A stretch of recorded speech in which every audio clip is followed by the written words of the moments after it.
And turning now to Storm Watch 12 meteorologist Josh Colbert, another high impact weather day. Current wind gusts don't look super bad compared to the numbers that we saw yesterday, but still not great. Are those going to get higher throughout the day?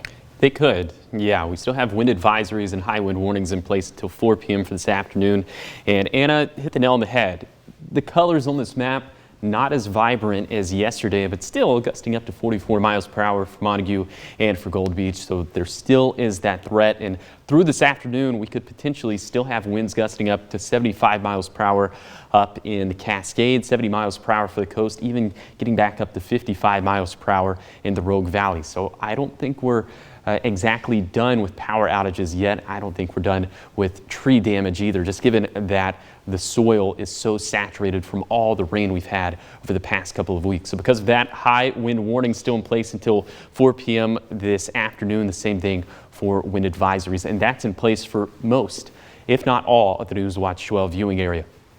All right, so here is this atmospheric river. It continues working its way slowly but surely off towards the east. And so we're going to continue to track that all throughout the day. And we'll have multiple rounds of wet weather all throughout the day. We'll stop this right around lunchtime, right around dinner time. And I think you kind of get the gist. Everyone's going to have the opportunity for some wet and wintry weather all throughout the day. Now we'll get a little bit of a break overnight. Things will start to taper off into the evening. But here comes the next round. The next storm system arriving along the coast by the time we get to Friday morning, and this will also spread inland throughout the day, mainly impacting the west side up until lunchtime, but then spreading over to the east side after that.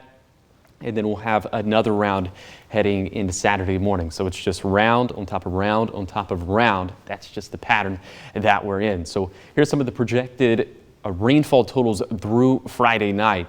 And so we could still have an additional 3 inches of rain falling in the Mount Shasta City area. The east side will probably not even make it above 1/10 of an inch of rain. So a big disparity when it comes to the distribution of the rainfall in the News Watch 12 viewing area.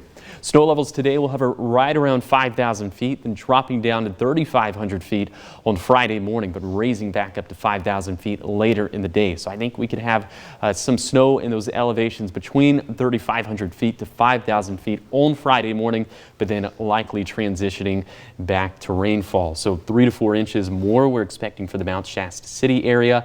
Another foot we can expect up towards Diamond Lake and Crater Lake, and then just a smattering of snow we can expect on Oregon 140 and for Klamath Falls and for Lakeview. So travel is still going to be moderately impacted throughout the next 4 to 5 days, just given all the wet and wintry weather we will have. So for today, still pretty active, still pretty windy, but just a little bit less active compared to yesterday. We'll have rounds and rounds of showers, of snow, of winds. The winds will start to back off overnight. We'll get that little breather, but then we have another storm system that we're tracking again for Friday, but then those impacts really go up late Friday into early Saturday. That's why we're declaring another high impact weather day for Saturday, just given that we'll have some pretty comparable wind gusts, maybe a little bit on the weaker side compared to this previous storm system, but still wind gusts that pose a threat for some damage.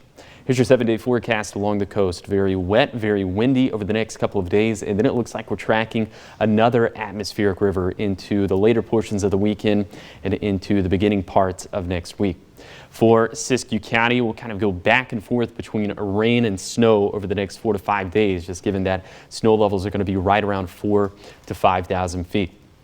And then for the east side, we'll also kind of track the same thing. Again, we'll have some minimal impacts in Oregon 140. I think we could have 3 to 4 inches of snow, which is still enough to cause some travel headaches, but it's going to be nothing like what we're going to see up in the Cascades. Still expecting additional feet of snow to fall up towards Crater Lake and Diamond Lake, so still adding to the snowpack, which is already above average. And then for the Rogue Valley, more windy conditions today, but the wind starting to wrap up, but the rain not wrapping up anytime soon.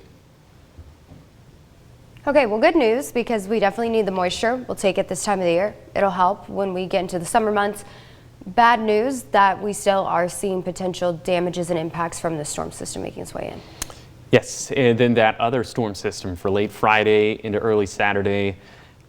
And even though the winds aren't going to be as strong per se, again, the soil is so saturated, so trees at this point, especially any dead trees, they could uproot just like that, causing more potential power outages, causing delays on the roadways. So we're not over with this stretch of weather by any stretch. Okay, and also can be life-threatening, so something for people to keep in mind. Absolutely. Okay. Yeah, Thank you, Josh. of course.